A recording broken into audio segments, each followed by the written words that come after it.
What's up, Belgians? What's up, guys? What's going on, guys? Hey, what's going on, guys?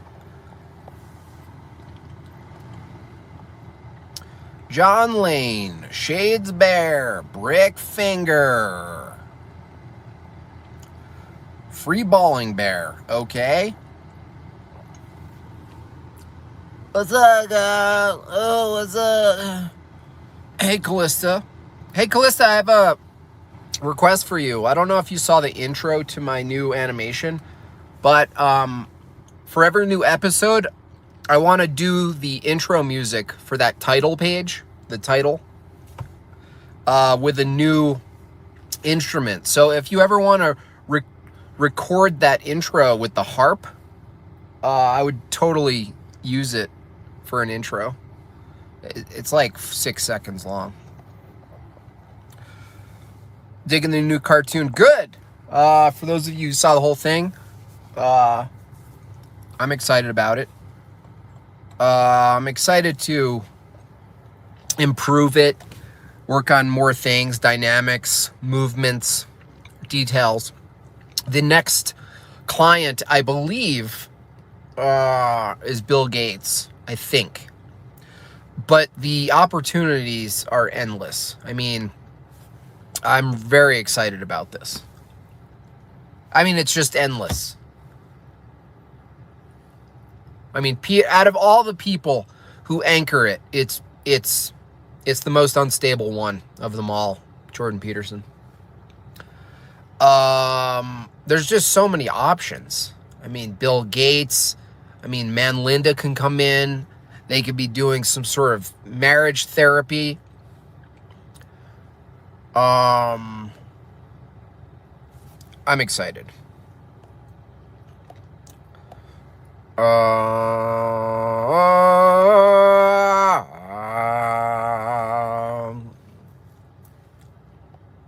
Professionals is tight. Thank you. Yeah. And that's just the first thing. It's just endless. Again. It's like taking the culmination of all possible ideas and trapping it into a tiny room called Jordan Peterson's office. I like it. Oh, Biden can get in there. I mean, I want to get maybe Tucker Carlson in there. Be funny. Come on. Well, it's nothing against you. I just don't know why I'm here. Come on. Oh yeah, Dildo Dawkins. Forget about it. Actually, where is Hoodly Daddle Bear in here? I can't find your YouTube or your Instagram. Oh yeah, Cocaine Kirk would be hilarious. Definitely getting the small face in there. Absolutely. I mean, even, Stephen Hawking, just throw him in there anyway. Maybe as a hologram. I don't know. Like in the future, there's actually holograms actually get therapy too. I could see that. I don't know if Hoodly Daddle Bear. I want you to message me because when we get to the Jesse Lee Peterson versus Peterson, basically, I'm gonna have to write some things for you to say, as you are, to my knowledge, the best Jesse Lee Peterson impersonator that I've ever heard. Danny Bauer, love your work. Thank you, Danny. I appreciate that. Who else was I thinking of? I had a whole section of... Oh, yeah. Neil Tyson Mustache is going to come in. I mean, it's endless. And I can't wait to start introducing dream sequences. Because, you know, in that therapy, you analyze dreams or people spacing out and they're daydreaming about something. These kind of elements will help add dynamics to the scene so it's not just flat talking back and forth. I want more movement.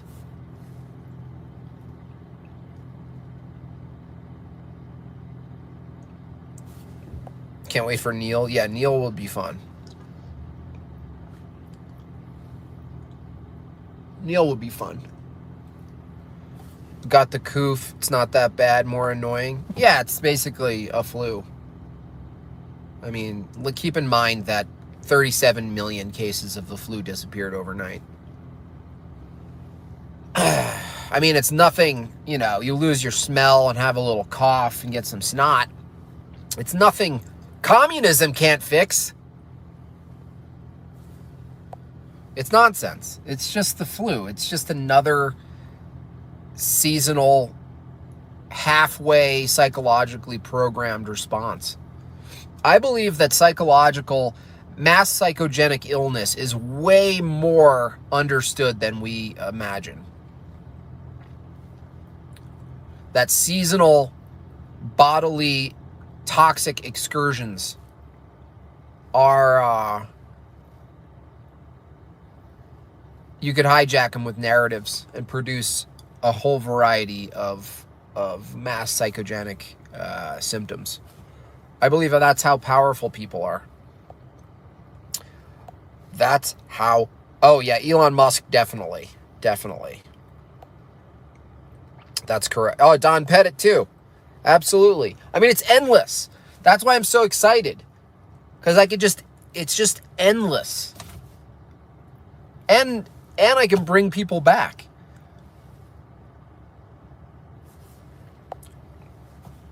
Sam Harris. Oh, yeah. Sam Harris will be in there.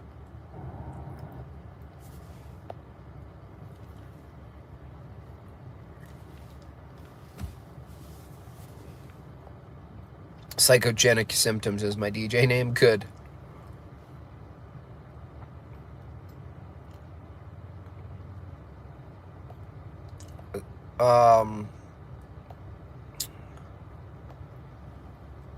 Yeah.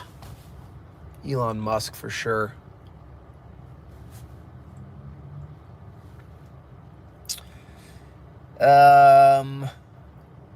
Someone else I was thinking of. You can have Ayn Rand come in as a dream. One of Peterson's dreams. Because I'll have to give Peterson a little, maybe an assistant that buzzes in. You never see her face. Who, you know, who tells him that the next client is there. Things like that.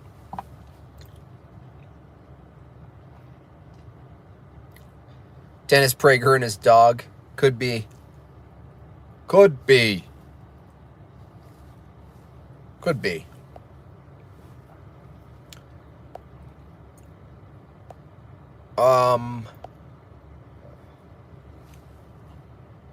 I watched 2 ads for you, Jim Bob. Well, thank you very much.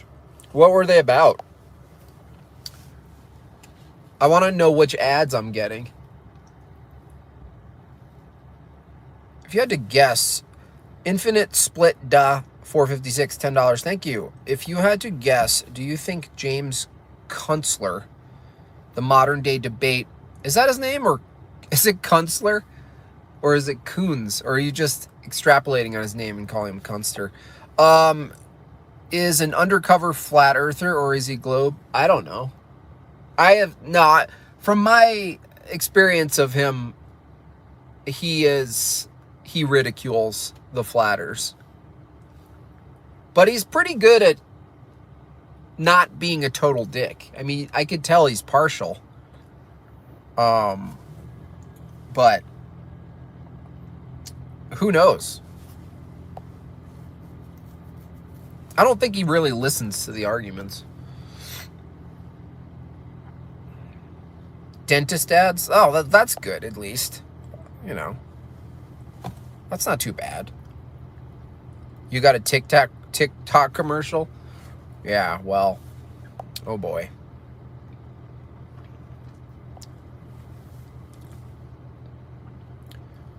He doesn't want to get ridiculed. I don't know. I mean, I tried to find him on Instagram, and I don't think he's posted in a while, but a couple of posts that he had were just like making fun of him or whatever. I don't know. That's my kind of debate. It's just low level, low class. It's a mess. There's no real etiquette, really. I mean, he makes sure that that people don't make fun of people directly, which I don't think he should. I think he should let insults occur because that's part of rhetoric, and rhetoric's a part of debate.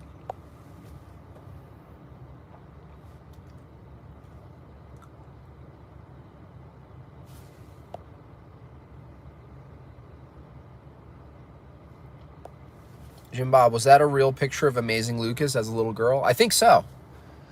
I think so.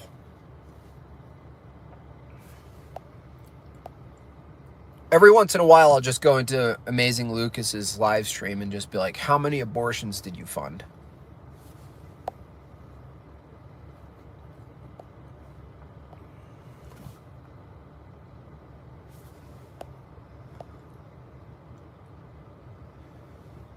Ooh, child, things are gonna get easier. Ooh, child, things will get brighter. Wow, wow, wow. I got an anti-gun dandy hook mother. Wow. Well, there you go. Guns are terrible.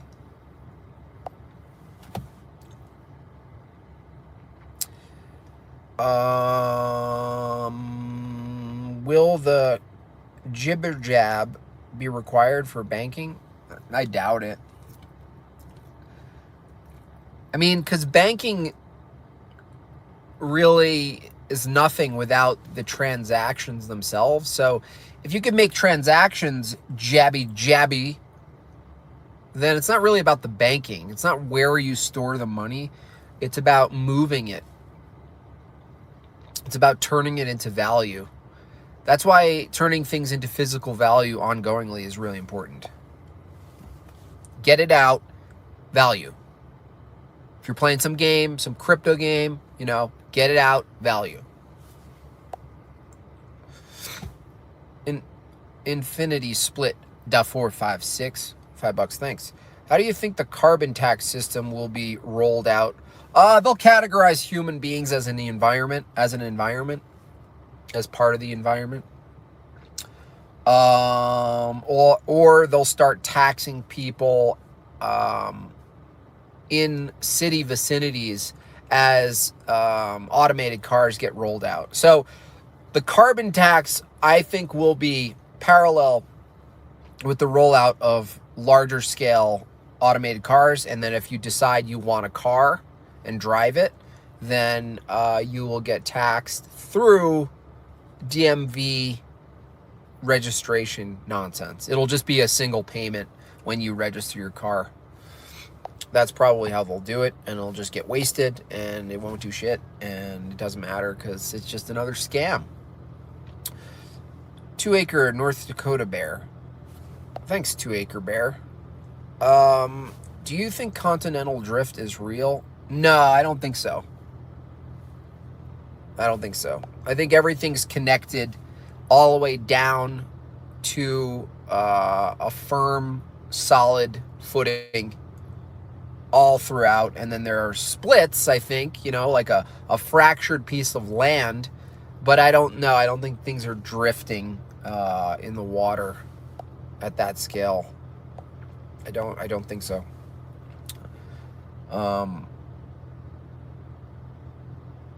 No, I don't think so.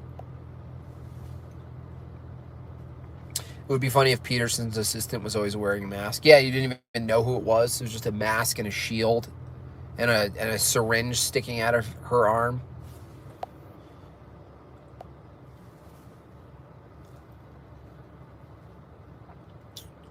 Yo! Thoughts on $600 plus account transaction tracking? I don't know what that means. They track everything.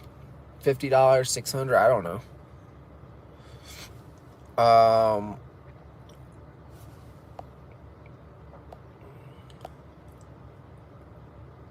The thing is, there's no real requirement. All it is a bunch of people pressuring people, and then waiting on other people to be like, no, we're not doing this, and then they back off. All you need is a critical mass in any given company, and just be like, no, we're not doing this, and then they back off. They're testing. They're just seeing what they can accomplish, what people will accept. That's all it is. What are people willing to accept? That's all it is.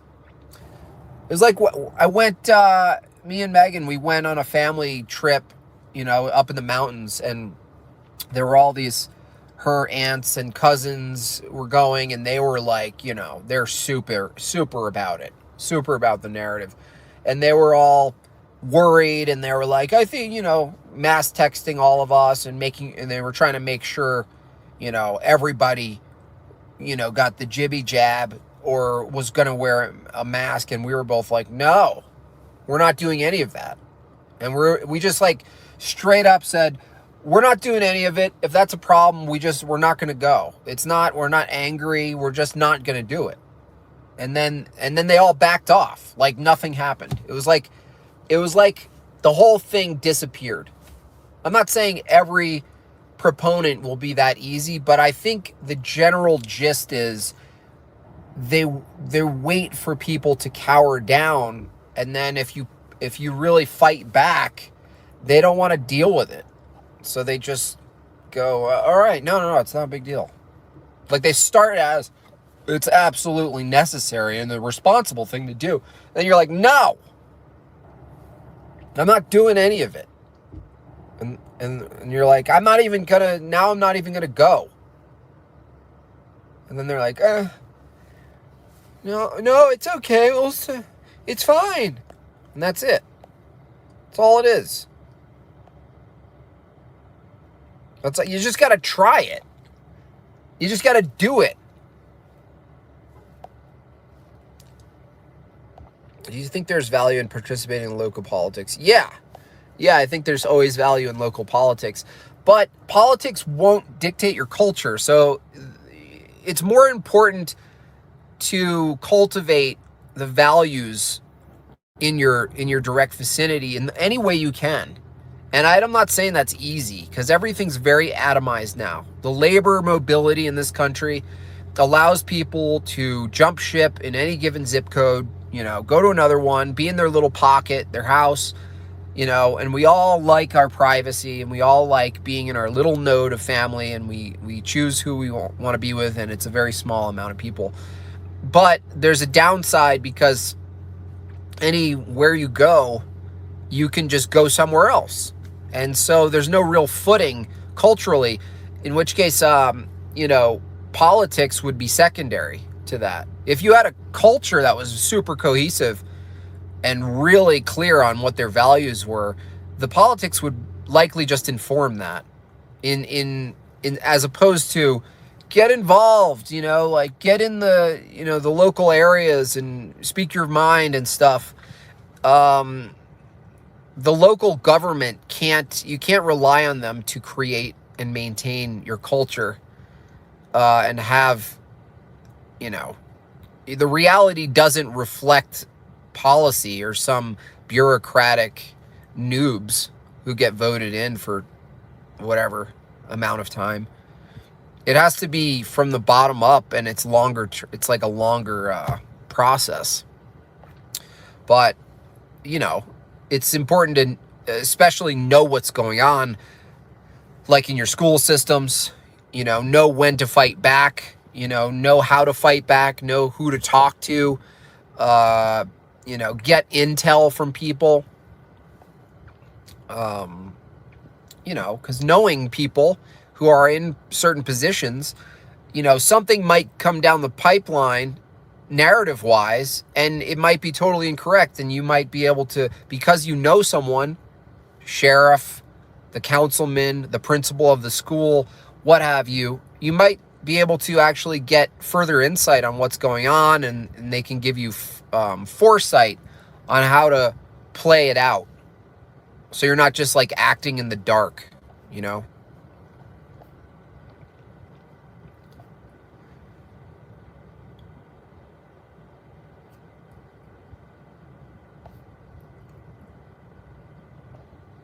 The gays vote their pawns. Yeah, they do. Bottom up for sure. Yeah, that's a huge, it's like all connected. It's like they've figured out a way to link all of these agendas, you know, sustainable development, the UN agenda, the World Economic Forum is all attached to transhumanism, gayness, two dads, two moms, breaking down the family, but wanting the family, breaking down the church, but wanting the church. You know, it's all connected to a massive agenda. And I think that's how they're going to sneak in all the UN soldiers. It's all through these NGOs and, you know, healthcare, and, you know, suddenly anybody can become a soldier, remember?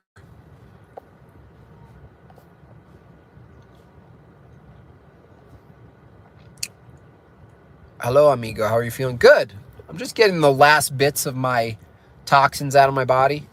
I've learned to embrace being sick because I look at it like the truth is that it's my body doing shit and expelling stuff. It's not I got sick, like I got to get rid of this sick. It's like that makes no sense. It's like I got to get rid of this sick. It's like if you were floating in the water and you needed a life preserver, right, to keep you afloat.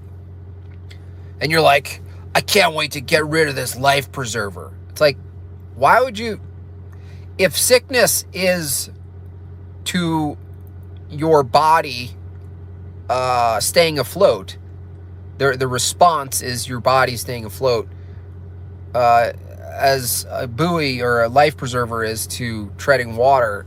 It makes no sense that they've figured, you know, they've crafted this spell where people are like, oh, I can't wait to no, all they're doing is catering to your preference, and that's like your immediate feeling. Like, you don't like to feel sick.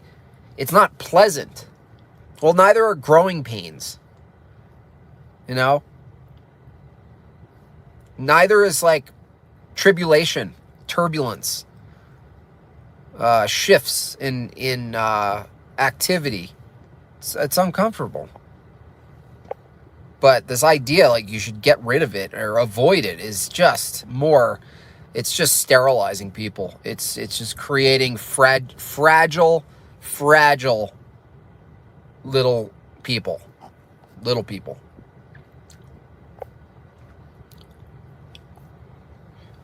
Ho ya ho ya ho ya ho ya no ya yo. People have been ruined by comfort. Absolutely. You know, I've been watching this Alone show. Megan and I are pretty addicted to it. It's great. It's like pretty legit. They drop these people off mostly in this Antarctic areas, parts of Canada, Vancouver Island, and so forth. And they just have to brood it out. And they just have to do it. And I'm thinking like, wow, you know, it makes people so aware of their environment, so responsive, hyper aware. Their smell gets better. Their tastes get better. Their eyes get better. They know what things are immediately from sound, from sense. And this comfort stuff is really a double-edged sword. It's really weakening men in particular.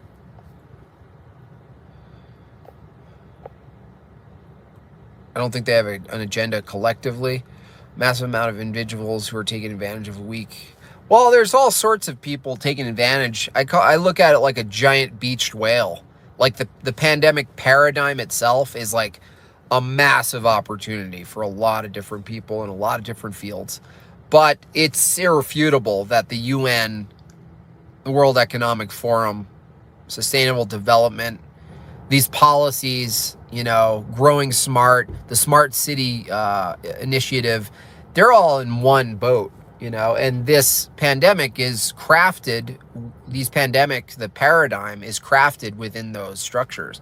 Like overtly, it's not just like coincidental. It's like, it's well documented the way they wanted to use this, plan for it, and expand their game. And they haven't even done a really good job, actually. They've made it a lot of annoyances happen, but it's only benefited people because you wake up and see what the reality is, and you're like, oh, thanks for letting me know. And it's not just thanks for letting me know what you guys are up to, because that's easy to look at. It's everyone else. Thanks for letting me know, you guys, that you're totally dependent and totally okay with all this stuff. Thanks for letting me know which companies are willing to just say, yeah, we'll close up. Thanks for letting me know which of your family members is just fully on board with just mass injections. It's a blessing. It's a blessing. You get to see the map accurately. And that's kind of that's part of it, is that it's actually taken what has been mostly online as a reality, and it's shifted it into the physical again. So we're all upset because the physical is now something we don't recognize and we don't like it. But before, it was just take it for granted. It was just, the physical, it's the physical space. I got to get back online. That was the physical. Now it's like, hey, here's the physical space, and this is what it looks like. So it redirected all of us into physical reality again. And honestly, that's where most of our upset is. It's not like, aside from, these online talking heads who are obsessed with Silicon Valley, censoring them and whatnot, for the most part, the focus for all of us is, is this the direct physical reality we're going for? I don't think so. And online, who cares? That can go any which way. It's when it becomes physical where the online nonsense actually finds its way into the reality. And you can see how it's been training us to accept these things in reality. So censorship online,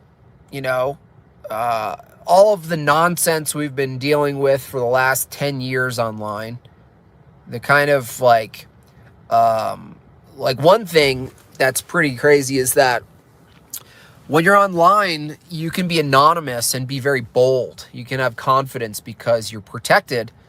And so the mask has essentially been an anonymous chat handle. And that's why, people can glorify themselves and march around with their virtuous face mask on. And but they're also protected. So that's where all these grown men, like the ones who attacked my wife while she was shopping at Sprouts, can do that because they're confident, because they have a mask on. And so they're basically, in reality, the chat room, the troll, the gamma who shows up in the comments, starts doing this and that. Well, now you can do that in reality because you got a little mask on.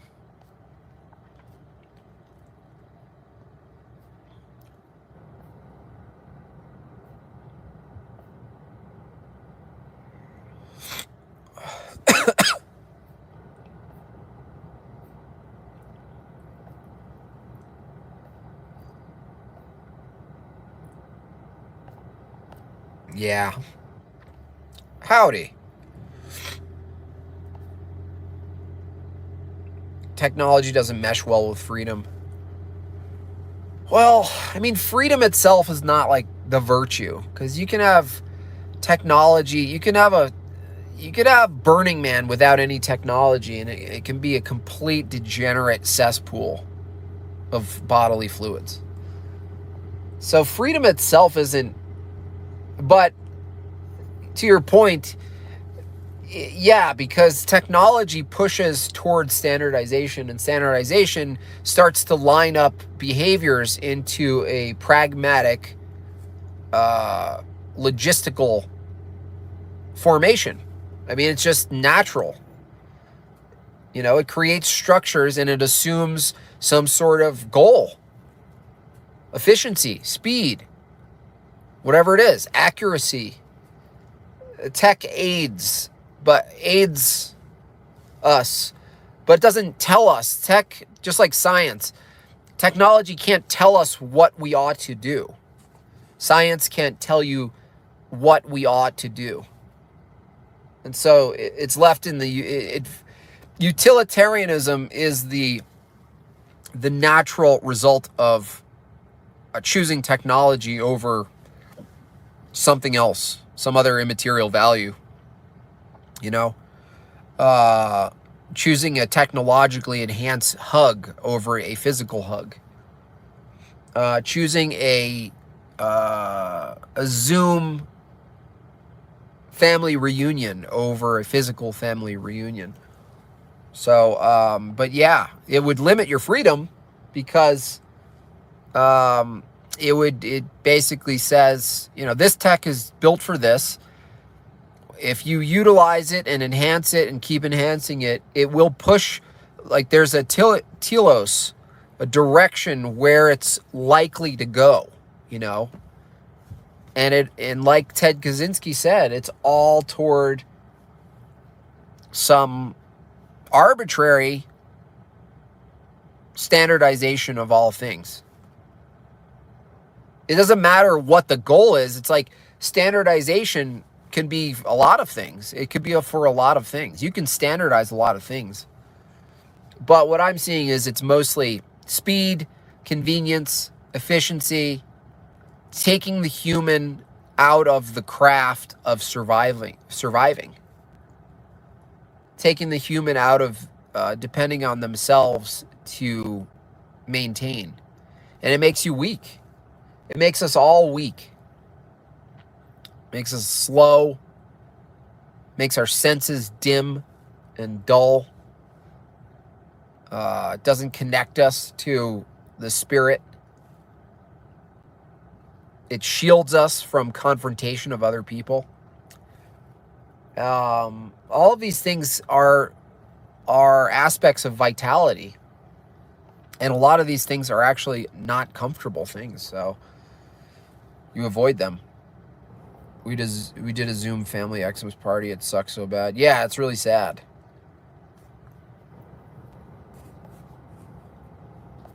It's sad.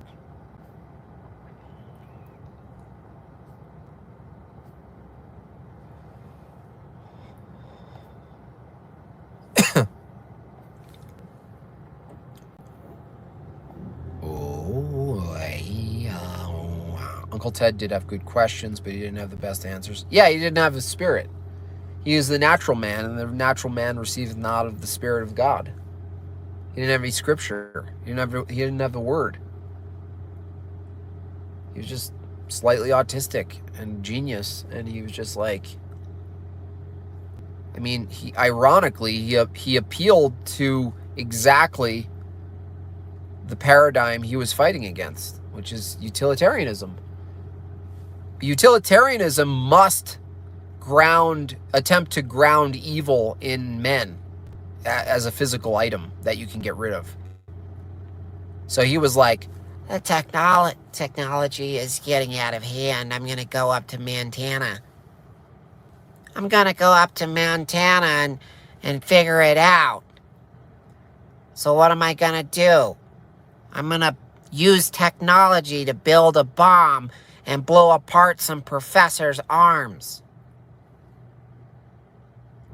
That's the same tactic as the thing you're fighting against. That's trying to ground what's evil in a physical thing whether it's a human or a system, and then assuming you can destroy that, which ultimately led him to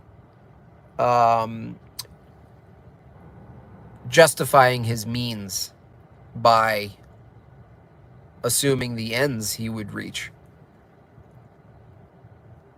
I'll just blow everything up. I was really never good at talking to women.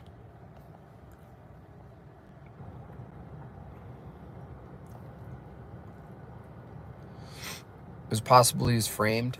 I mean, maybe. I don't really buy it. I kind of believe... I don't think any story is exactly the way it seems with these people. Anyone's on a poster, anyone's on the front page of Time magazine, you got to question it a little bit. But I think it's within... I think he was messed with. Like, in other words, if he was set up, is because he got plucked up or visited by MK Ultra early. So if you consider that framed, yeah. But who needs to frame anyone if you could actually mind trap people? You don't need to frame anybody. You manipulate them. I love when Jim Bob plays the Shark Bite song. Yeah, I like that song too. Early Ultrad. Yeah, early Ultrad.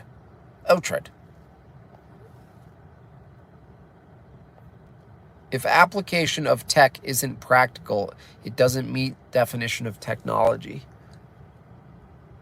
I don't know if that's true.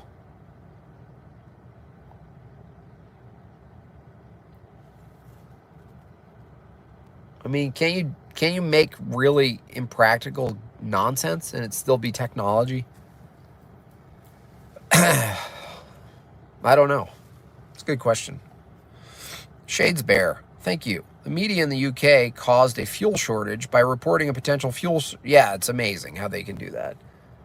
You can cause a shortage that doesn't exist by presenting a shortage that doesn't exist and have people respond to the shortage that doesn't exist, and then creating a shortage that didn't exist and now exists because of their response. It's truly amazing. It's a massive Calhoun mouse experiment.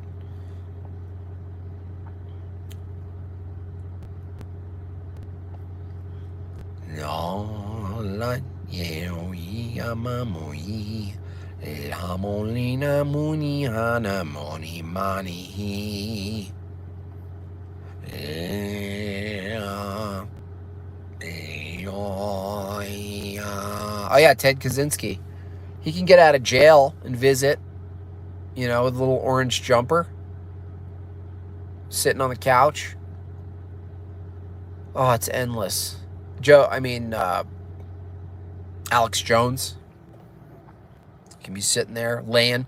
I should have Alex Jones visiting and he's just laying on the couch, but like all sideways, not like the comfortable client lays down and looks up. He's like laying like Burt Reynolds.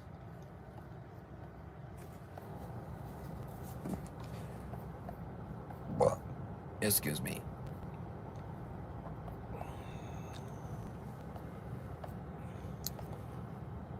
Trudeau, maybe. I hate that guy.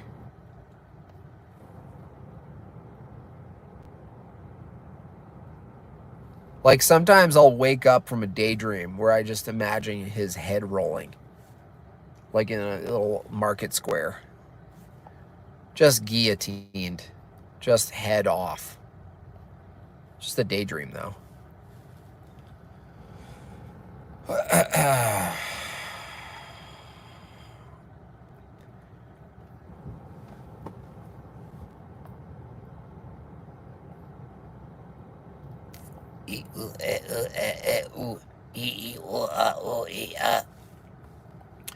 Semantics, it's just a different word then.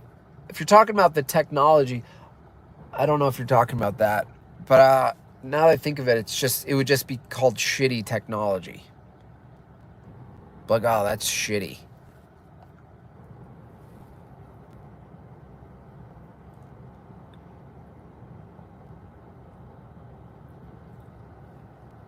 Oh, I'm also going to do one of Peterson's daydream is going to be the Hodge twins, but they're going to be conjoined. It's going to be the conjoined Hodge twins. Yeah. Come on, man. We want to talk about what we're going to talk about. We got a good show, man. Yeah. We're going to talk about AOC. Yeah. Why are your heads together? What?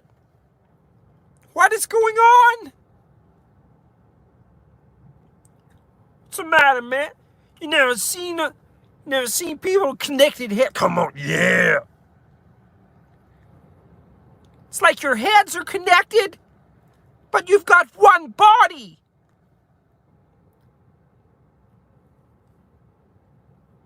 It's like, what the fuck? It's like, am I dreaming? Or is it a nightmare? Yeah. Come on, man. Y'all, we want to get therapy. Yeah. Man, I can't believe we're actually talking to Jordan Peterson. Yeah. Like just two heads. Just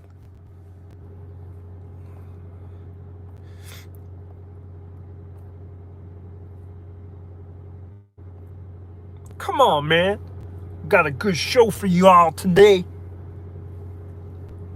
Go on talking about, well, gonna be on Crowder today. Got some other things. Got Rifle Coffee. Y'all want some Rifle Coffee? Y'all be jittering. And shaking. Yeah.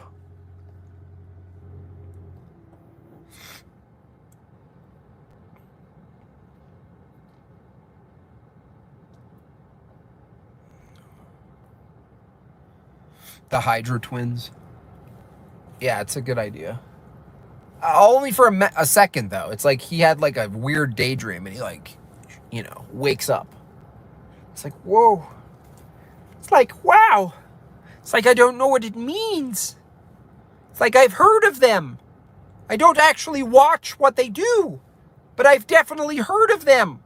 And now I'm uncertain whether they are actually conjoined twins, and my memory isn't serving me correctly, because I'm not actually sure. And that's what keeps me sort of vital and in life, is to not be certain of so many things.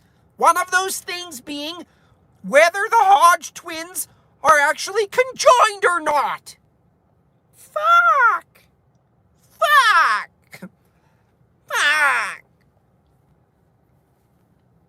Yeah. All right, you guys, I gotta go. I actually ate lunch for a half hour for once in my life instead of in 3 minutes. I've just started taking better care of my body. Anyway, tomorrow is Tuesday. I will talk to you tomorrow. Hoodly Daddle Bear. Email me or DM me. We got to talk about Jesse Lee Peterson's voice. Yeah.